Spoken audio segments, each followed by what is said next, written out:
নমস্কাৰ সকলোকে স্বাগতম জনাইছো মোৰ ইউটিউব চেনেললৈকে আজি এই ভিডিঅ'ৰ জৰিয়তে এনআইএছৰ প্ৰাৰ্থীসকলৰ কাৰণে গুৰুত্বপূৰ্ণ বিষয় এটি আলোচনা কৰিব বিচাৰিছো এইটো ভিডিঅ' সম্পূৰ্ণৰূপে এনআইএছৰ প্ৰাৰ্থীসকলৰ বাবে হয় বাকি যিসকল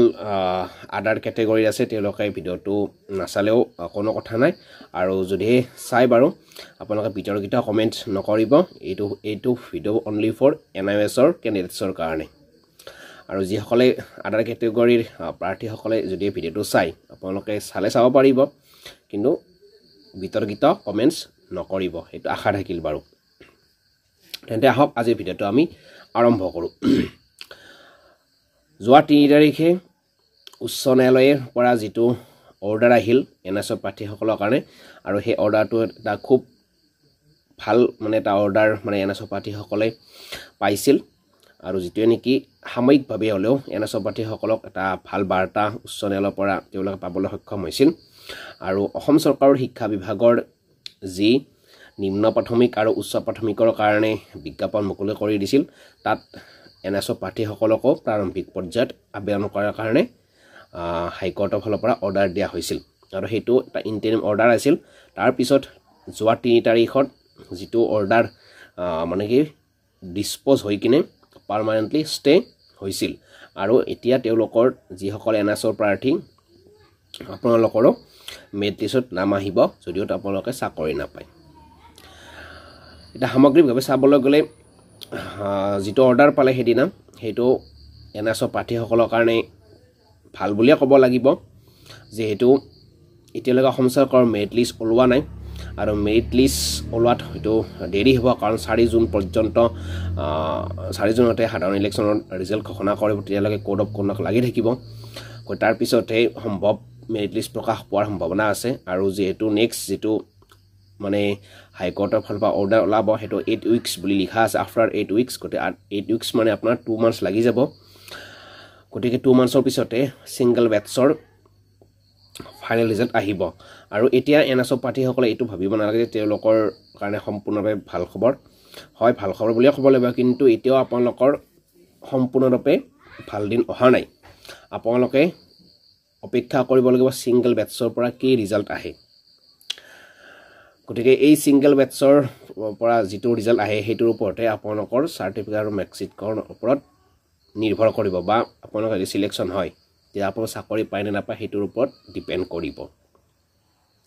কৰি তাৰ কাৰণে আপোনালোকে অপেক্ষা কৰিব লাগিব আৰু নেক্সট স্টেপ কি ল'ব লাগিব বা নেক্সট স্টেপ ললে কেনেকৈ আপোনালোকে আৰু আগবাঢ়ি যাব পৰা আপোনালোকে এক্টিভ হৈ থাকিব লাগিব আৰু যদি সিঙ্গল বেটছত এনআইএছৰ বিপক্ষে যায় অৰ্ডাৰটো তেতিয়ালে নিশ্চয় সুপ্ৰিম কোৰ্ট যাব লগা হ'ব আৰু সুপ্ৰিম কোৰ্টত কাৰণে আপোনালোকে সহায় সহযোগিতা কৰিব লাগিব আৰু যদি হে সিঙ্গল বেটছত এনআইএছৰ সপক্ষে ৰিজাল্টটো আহে বা যেটো 6 মান্থৰ কাৰণে সমস্যাটো হৈ আছে যেটো কোৰ্স অথৰং হোৱা বুলি মহামান্য উচ্চৰ মানে ৰাইডান দিছে গতে 6 মান্থ যদি হে কৰিব অৰ্ডাৰ দিয়ে তেতিয়া হলেতো আৰু কথাই নাই তে সুপ্ৰিম কোৰ্ট নগলেই হ'ব গতিকে তাৰ কাৰণে প্ৰত্যেকজন এনআইএছৰ প্ৰাৰ্থীয়ে বহি যাব নালাগিব এক্টিভ হৈ থাকিব লাগিব তাৰ কাৰণে এতিয়াৰ পৰা হাজু হৈ থাকিব লাগিব আৰু কোনোবাই কি কৈ আছে কি কয় হেতুৰ ওপৰত আপোনালোকে গুৰুত্ব নিদিব যেটো নিজৰ মাৰ্কশিট সাৰ্টিফিকেট আপোনালোকে কেনেদৰে ভ্যালিড কৰিব পাৰে হেতু আপোনালোকে চেষ্টা কৰি থাকিব বহুতে ইতিকিমূচক মন্তব্য দিয়ে কমেন্টছ বৰত বা কিবা কিবি কমেন্টছ কৰে হেতুৰ ওপৰত আপোনালোকে চাই কিনে পিছ পৰি নাযাব আপোনালোকৰ নিশ্চয় ভাল হ'ব কাৰণ যদিহে হাইকোৰ্টৰ ফালৰ পৰা এই বিষয়টো হিকাৰে সোনকালে ৰায়দান দিব পৰা নাই বিষয়টো যুক্তি আছে যে আপোনালোকে কেতিয়াও নিজৰ ইচ্ছামতে কোৰ্সটো কৰা নাছিল এটা চৰকাৰে কৰা ডিজাইন আছিল আৰু এতিয়াও পইণ্ট আছে যে এনসিটি যেটো শিক্ষাৰ ন্যূনতম অৰ্হতা নিৰ্ধাৰণ কৰিব পাৰে গতিকে এনসিটি যাতে যদি অৰ্ডাৰ দিয়া হয় বা চৰকাৰ যদি এই বিষয়টো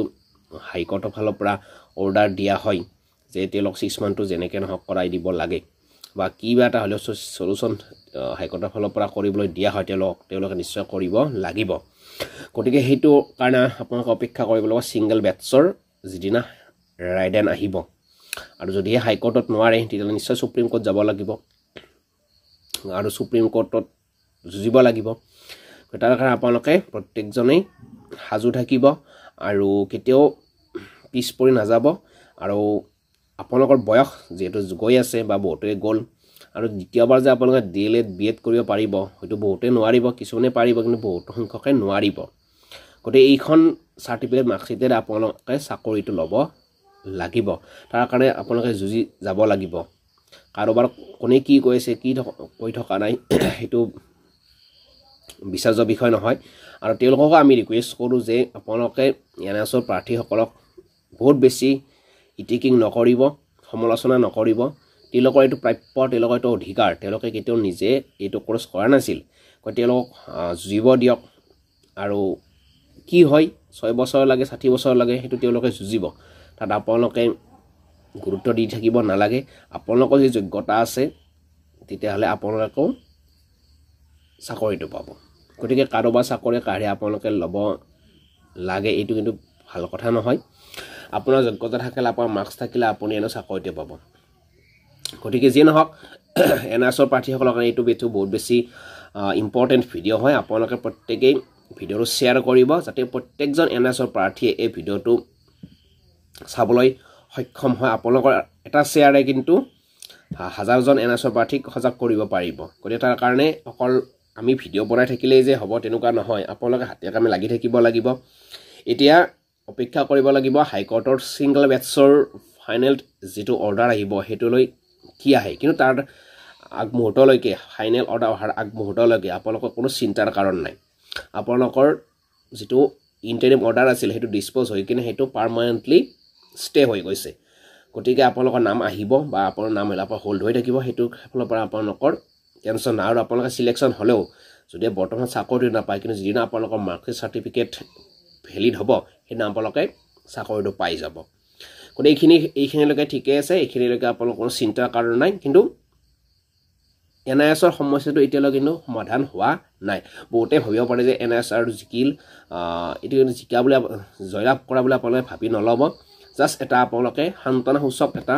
ৰিজাল্ট পাইছে আৰু এটোত বহি থাকিলে নহব নেক্সট হিয়াৰিংত কি হয় হেতুলৈ বাচ্চাওক আৰু নেক্সট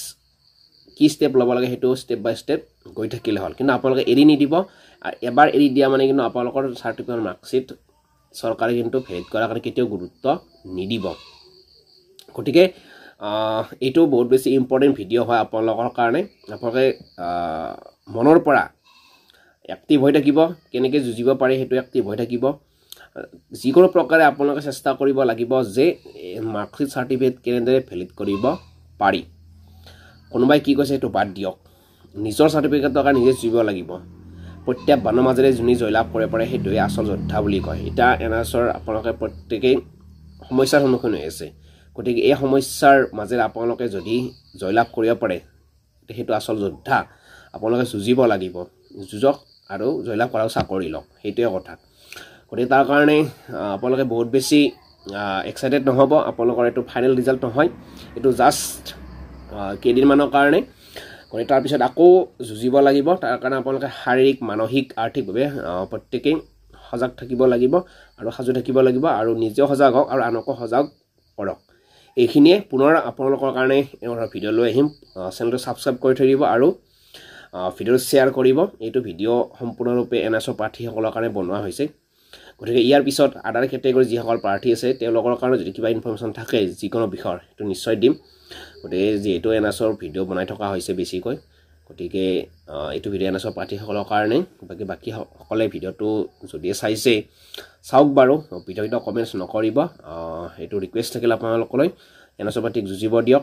আপোনালোকৰ বিপদ আহিলে NSৰ প্ৰাৰ্থীসকলে আপোনালোকৰ সৈতে সদায় থাকিব এইখিনিয়ে ধন্যবাদ জয় অসম